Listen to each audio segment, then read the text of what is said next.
नमस्कार दोस्तों, आप सभी का फिर से स्वागत है हमारे चैनल के अंदर।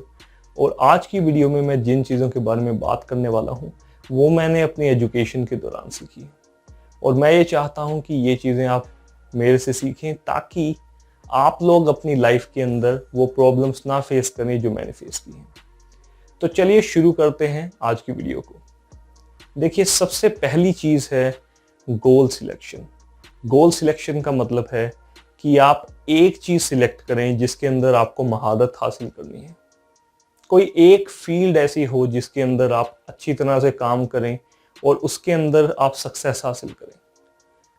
वो कोई भी फील्ड हो सकती है, लाइक आपने इलेक्ट्रॉनिक्स इंजीनियरिंग ज्वाइन की या फिर आप एमबीए करना चाहते हैं।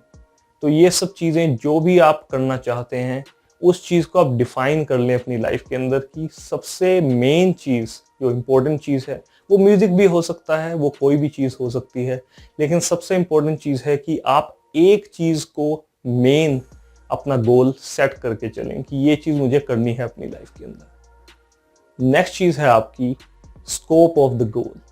जो चीज़ आपने सिलेक्ट की है उसके अंदर क्या क्या स्कोप अवेलेबल है।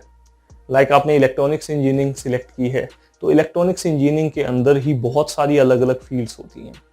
तो आप सिलेक्ट करें कि उस एक पर्टिकुलर फील्ड के अंदर आप क्या काम करना चाहते हैं। लाइक एक इलेक्ट्रॉनिक्स इंजीनियर अगर आप बनेंगे तो आप या फिर तो सर्किट डिज़ाइन करेंगे या फिर आप प्रोग्रामिंग करेंगे। चिप प्रोग्रामिंग होती है, चिप प्रोग्रामिंग करेंगे आप। तो ऐसे अलग अलग तरह की फील्ड होती है हर एक मेन फील्ड के अंदर भी। तो आपको वो चीज़ सिलेक्ट करनी है। उसके बाद जब आप ये चीज़ सिलेक्ट कर लें उसके बाद आपको ये सिलेक्ट करना है कि जब आप उस फील्ड के अंदर काम करना शुरू करेंगे तो कौन कौन सी कंपनीज अवेलेबल हैं जो उस फील्ड से रिलेटेड जॉब हायरिंग करती हैं। ठीक है, तो मेन चीज़ सबसे पहली क्या चीज़ है, आपको स्कोप पता होना चाहिए कि उसको कहाँ कहाँ अप्लाई कर सकते हैं आप, और कौन कौन से रिसोर्सेज अवेलेबल हैं जहाँ से आप उसकी नॉलेज ले सकते हैं। अगर कोई आपका सीनियर है जो उसी पर्टिकुलर फील्ड के अंदर काम कर रहा है जो आप परस्यू करना चाहते हैं तो आप उनसे एडवाइस ले सकते हैं उससे रिलेटेड। तो ये है आपका scope of the goal. Next चीज़ है आपकी रिजल्ट इज इम्पोर्टेंट। इसका मतलब ये है आपने किसी भी फील्ड के अंदर स्टडी की, चाहे आपने साउंड इंजीनियरिंग स्टडी की, इलेक्ट्रॉनिक्स स्टडी की, एमबीए स्टडी की, इन पर्टिकुलर फील्ड्स के अंदर स्टडी करने के बाद आप फाइनली क्या आउटपुट गेट करते हैं। मीन्स आपने पर्टिकुलर जॉब ज्वाइन की, अगर उस जॉब के अंदर आगे फर्दर स्कोप नहीं है या फिर आप वहां से कुछ अर्न नहीं कर पा रहे हैं, ऐसी आप फील्ड के अंदर आपने काम किया है, इतना साल आपने काम किया है, अगर आपके आसपास कोई उससे रिलेटेड जॉब ही नहीं है तो वो जो आपका काम होगा वो यूजलेस होगा। तो आप ये चीज़ दिमाग में डालकर चलें कि आप क्या चीज़ करना चाहते हैं, उससे आपको फाइनल रिजल्ट क्या मिलेगा। आज के टाइम में मनी इज़ इम्पोर्टेंट, क्योंकि आपके पास पैसा होगा तो आप आगे इन्वेस्ट करके जो भी आप काम कर रहे हैं उसके अंदर और ज़्यादा आगे बेहतर परफॉर्म कर पाएंगे। सो ऑलवेज रिमेंबर, ये चीज़ आप हमेशा दिमाग के अंदर रखें कि उससे फाइनल रिजल्ट आप क्या गेट कर रहे हैं ये आपको पता होना चाहिए।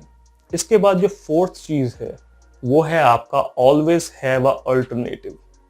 इसका मतलब क्या है? इसका मतलब ये है कि आपने इतना कुछ स्टडी किया, आपने चीज़ों पर काम किया, इसके बाद जब आपने पर्टिकुलर फील्ड भी सिलेक्ट कर ली, उस पर भी काम कर लिया, आपने जॉब भी ज्वाइन कर ली, कई बार ऐसा हो जाता है कि उस पर्टिकुलर जॉब की जो डिमांड है वो ख़त्म हो जाए। वैसे तो मैं यही कहूँगा कि आप ऐसी जॉब सिलेक्ट करें जिसकी डिमांड अवेलेबल हो। लाइक इलेक्ट्रॉनिक्स है, इलेक्ट्रॉनिक्स की जो डिमांड है वो कहीं पे भी आप चले जाइए अवेलेबल है ही है। या फिर आप कंप्यूटर इंजीनियरिंग की बात करेंगे, आज के टाइम पे कंप्यूटर इंजीनियरिंग बूम कर रही है और बहुत सी ऐसी सॉफ्टवेयर बेस्ड कंपनीज हैं, आप वर्क फ्रॉम होम भी कर सकते हैं। तो बहुत सारी फ्लेक्सिबिलिटीज अवेलेबल हैं आपके पास। बट ऐसा केस हो सकता है कि आपने जिस टेक्नोलॉजी पर काम किया है, उस फील्ड के अंदर ही जिस टेक्नोलॉजी पर आपने काम किया उसकी जॉब अवेलेबल नहीं है। तो आप क्या करेंगे? आपकी सेविंग भी फॉर एग्जांपल बहुत कम बची है, तो आप क्या करेंगे? तो always have a alternative. Alternative होने का मतलब है कि आप कोई ऐसा स्किल अपने पास रखें जिस स्किल से आप पैसा कमा सकते हैं।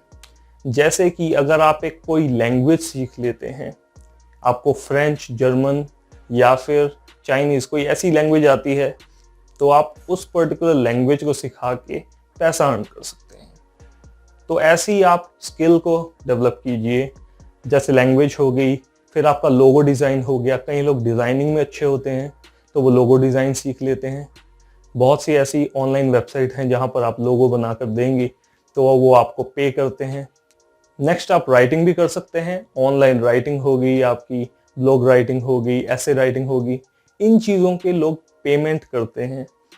तो आप ऐसी वेबसाइट देख सकते हैं जहाँ से आप क्या करें, वहाँ पर आप लिखने का काम करें और वो आपको पे करें। और कई ऐसी वेबसाइट भी हैं जहाँ पर क्वेश्चंस के आप आंसर देते हैं, टेक्निकल क्वेश्चंस के आंसर देते हैं, जैसे कि check.com। ऐसे बहुत सारी आपकी वेबसाइट्स अवेलेबल हैं। तो मेरा फाइनल कंक्लूजन है इस वीडियो का, वो ये है, सबसे पहले आप गोल सिलेक्ट करें, उसके बाद आपके पास कौन कौन सी स्कोप है उस फील्ड के अंदर, आप कहाँ कहाँ जा सकते हैं, कहाँ कहाँ अप्लाई कर सकते हैं उस फील्ड को, इसके बारे में जानें। उसके बाद आप ये चीज़ ज़रूर देखें कि उसका फाइनल कुछ रिजल्ट है भी कि नहीं, आप कुछ अर्न करेंगे कि नहीं, या फिर आप कहीं पे भी अप्लाई करना चाहते हैं वहाँ पर उसकी अवेलेबिलिटी है कि नहीं, ये आपको पता होना चाहिए।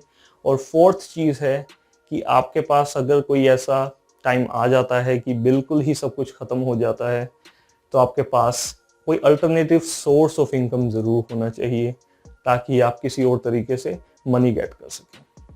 आई होप ये चीज़ आपको हेल्प करेगी लाइफ के अंदर, और आई होप कि आप समझ पाएंगे कि इन चीज़ों का आप कैसे यूज़ कर सकते हैं। तो I see you in the next video. Thanks for watching.